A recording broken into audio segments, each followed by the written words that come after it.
দর্শক আপনাদেরকে যেমনটি জানিয়েছিলাম আজকে সকালে মায়ানমারের বিভ্রাম ওই পারে গোলাগুলির ঘটনায় সশস্ত্র বিদ্রোহী গোষ্ঠী যারা গোলাগুলি করেছে তাদেরকে বিজিবি আটক করেছে, অর্থাৎ তাদেরকে বিজিবি আটক করেছে। আমরা সরাসরি আপনাদেরকে দেখানোর চেষ্টা করছি। বিজিবির সেক্টর কমান্ডার লেফটেন্যান্ট কর্নেল সহ অসংখ্য এখানে বিজিবি পুলিশ সেনাবাহিনী সহ অসংখ্য মানুষ এসেছেন। আমি আপনাদেরকে দেখানোর চেষ্টা করছি যারা গুলি করেছেন, যারা মায়ানমারের অভ্যন্তরে গুলি ফুটিয়েছেন তাদেরকে আটক করা হয়েছে। স্থানীয়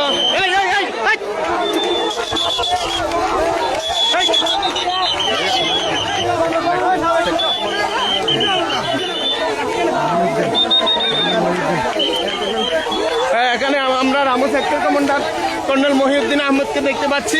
ওনার নেতৃত্বে কিন্তু আটক করেছেন যারা মায়ানমারের বিদ্রোহী গোষ্ঠীরা গুলি করে দেশে মানুষকে আহত করেছেন। তো আমরা আপনাদেরকে সরাসরি দেখানোর জন্য চেষ্টা করছি। প্রায় আটক করেছেন। তো আমরা যদি একটু দেখানোর চেষ্টা করছি, সরাসরি দেখানোর চেষ্টা করছি আপনাদেরকে, সরাসরি দেখানোর চেষ্টা করছি।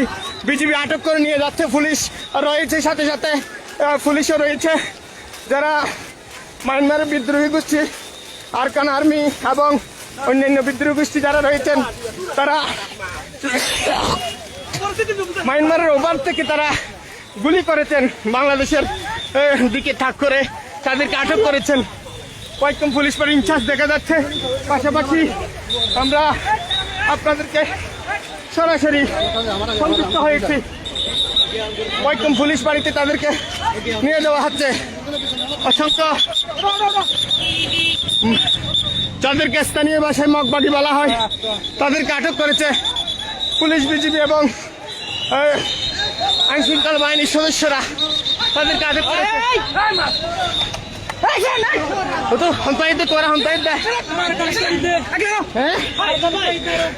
আরকান কি আর গুলাগুলি কে মগবাগি হজম মজ্জা মগবাগি মেরে মারামারি মগবাগি হজম মজ্জা মজ্জা তারা 20-15 জনের মধ্যে মারা গিয়ে কোন কি নাম নাম হইলো শহীদুল আমিন সংকম্বা তো আজ বালাহালি ক্যান্টিন এই তোরার খেলা এখানে মগবাগি হজম মজ্জা 17 ওরে গুলাগুলি তাদেরকে বলা হয়েছে। আমরা তাদের কাছ থেকে এখানে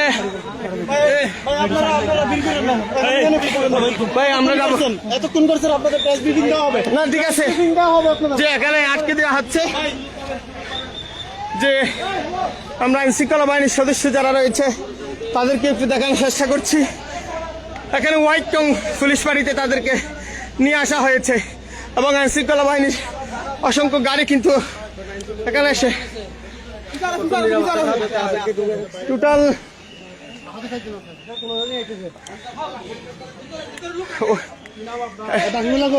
কমান্ডার, একজন কমান্ডার আমরা দেখতে পাচ্ছি। পাশাপাশি গুলিবিদ্ধ যারা রয়েছেন তাদেরকেও উদ্ধার করেছে। এখানে বাংলাদেশের বাহিনীগুলা আজকে বীরত্বের ইতিহাস করেছে, কারণ তারা মায়ানমারের অভ্যন্তরে থেকেও আমাদের দেশকে অশান্ত করার জন্য চেষ্টা করছিল, কিন্তু বিজিবি পুলিশ শ্রেষ্ঠ তাদের সম্মিলিত প্রচেষ্টায় তারা আটক হলেন। আপনাদেরকে দেখানোর চেষ্টা করছি। একজন গুলিবিদ্ধ, 2 জন রয়েছে। আর্মি কই আর্মি সামনে তো ক্লিয়ার করো, সামনে পুরো লোক ক্লিয়ার করো। আসলে কয়জনকে আটক করা হয়েছে, কয়জন আহত হয়েছেন এবং গুলিবিদ্ধ কয়জন হয়েছেন, কয়জন নিহত হয়েছেন সেগুলো তারা আমাদেরকে সংবাদ সম্মেলনের মাধ্যমে জানাবে বলেছেন। তো আমরা আপনাদেরকে দেখাবো এবং জানাবো। তবে এখানে ঘটনাস্থলে সেই একদম মায়ানমারের সীমান্ত গেসা এলাকা, যে হোয়াইটং তেসি ব্রিজ থেকে যে গিয়ে তারা এখানে যারা বিদ্রোহ করার মায়ানমারের ওপারে যারা বিদ্রোহ করে গুলি ফুটিয়েছেন বাংলাদেশের এদিকে তাদের ছোড়া গুলি এসেছে, যার কারণে বাংলাদেশের একজন স্কুল ছাত্রী মারা গেছেন। সেই জন্য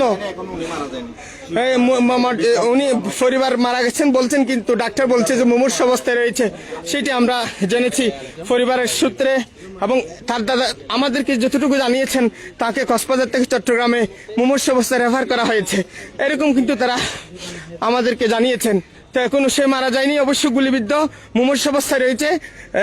পাশাপাশি এখানে মায়ানমারের কিছু বিদ্রোহী গোষ্ঠী সদস্যরা সেদেরকে আটক করা হয়েছে। কখন তাদেরকে কয়জন আটক করা হয়েছে, কেন সেখানে যুদ্ধ হয়েছিল, গোলাগুলির ঘটনার বিস্তারিত বর্ণনা কিন্তু আমরা আপনাদেরকে জানাবো। তাই তার আগে যদি একটু আপনাদেরকে দেখানোর চেষ্টা করছি, রামু সেক্টর কমান্ডারের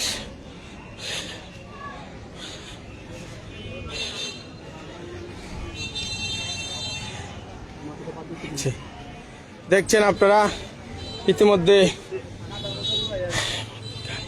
লেফটেন্যান্ট কর্নেল মহিউদ্দিন খান আহমদের নেতৃত্বে কিন্তু তাদেরকে আটক করা হয়েছে, যারা সীমান্তের মধ্যে থেকে বাংলাদেশের অস্থিতিশীলতা করার জন্য চেষ্টা করেছিলেন।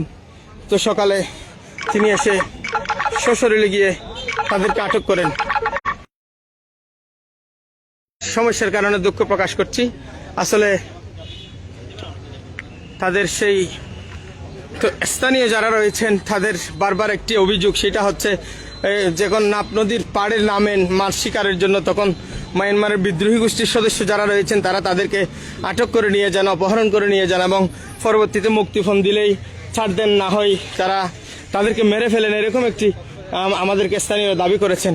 কিন্তু আজকে বিজিবি সরাসরি গিয়ে তাদেরকে, যারা সীমান্তে অস্থিতিশীল পরিবেশ তৈরি করছিল, তাদেরকে আটক করেছে। কতজন আটক করেছে, কতজন গুলিবিদ্ধ হয়েছেন এবং কতজনকে সেখানে নিহত হয়েছেন সেগুলো বিস্তারিত তারা সংবাদ সম্মেলনের মাধ্যমে জানাবেন বলছেন। তো আমি ওয়াইকং পুলিশ পার্টিতে রয়েছি, পাশাপাশি আপনাদেরকে একটু দেখানোর জন্য চেষ্টা করছি। সকাল থেকে কিন্তু একটি বিষয় যদি আপনাদেরকে বলি, রাত থেকে মুহুমুহু গুলির শব্দে সীমান্তের ওপার মায়ানমারের একটি অঞ্চল কেঁপে উঠেছিল। পরবর্তীতে সেটি সেখান থেকে গোলা এবং মর্টার শেলের সেই বিভিন্ন অংশ ছুটে এসে আমাদের এলাকায় পড়ে, এবং একজন ছাত্রী গুরুতর আহত হয়ে চট্টগ্রাম মেডিকেল কলেজ হাসপাতালে প্রেরণ করেছেন কক্সবাজার থেকে, সেটিও আমরা জেনেছি। এবং একটি যদি জানানোর চেষ্টা করি, এখানে সকাল থেকে রাস্তা যে অবরোধ ছিল, টেকনাফ কক্সবাজার মহাসড়ক অবরোধ ছিল, সেটি আবার পুলিশ, সেনাবাহিনী, বিজিবি, নৌবাহিনী সহ এবং স্থানীয় সাবেক এমপি শাহজাহান চৌধুরী ও রাজনৈতিক নেতৃবৃন্দরা এসে সেটি তাদেরকে বুঝিয়ে সড়ক মুক্ত করেছে। এখন সড়কের যান চলাচল স্বাভাবিক হয়েছে। কিন্তু তৎমধ্যে ওই যারা মিয়ানমারের বিচ্ছিন্নতাবাদী সংগঠন রয়েছে তাদের অধিকাংশ বিপুল পরিমাণ সদস্য আটক করেছেন। তাদের মধ্যে কয়েকজন গুলিবিদ্ধ হয়েছেন। তারা কতজনকে আটক করেছে, কতজন গুলিবিদ্ধ হয়েছে, অথবা কতজন নিহত হয়েছে, এগুলো তারা সংবাদ সম্মেলনের মাধ্যমে আমাদেরকে অবশ্যই জানাবেন। তার আগে আমি আপনাদেরকে একটু জানানোর চেষ্টা করছি, যারা মায়ানমারের ওপার থেকে গুলি করে দেশের ভিতরে অস্থিতিশীল তৈরি করার জন্য চেষ্টা করছিল, তাদেরকে কিন্তু বিজিবি আটক করেছে, সেটি আমরা কিন্তু জেনেছি। তো আমাদেরকে তারা সংবাদ সম্মেলনের মাধ্যমে সবকিছু জানাবেন। তার আগ পর্যন্ত আপনাদেরকে এতটুকু জানালাম। এবং তার আগে রোহিঙ্গা 2017 সালে রোহিঙ্গা আসার পর থেকে আমাদের বাংলাদেশের যে মানবিক আশ্রয় দিয়েছিল, এরপর থেকে বিভিন্ন অপরাধ কর্মকাণ্ড শুরু হয় তাদের সাথে এবং তাদের সংমিশ্রণে, যেগুলো পরবর্তীতে বড় আকারে রূপ ধারণ করেছে। তো আমরা দেখতে পাচ্ছি পুলিশ পাড়ির ইনচার্জকে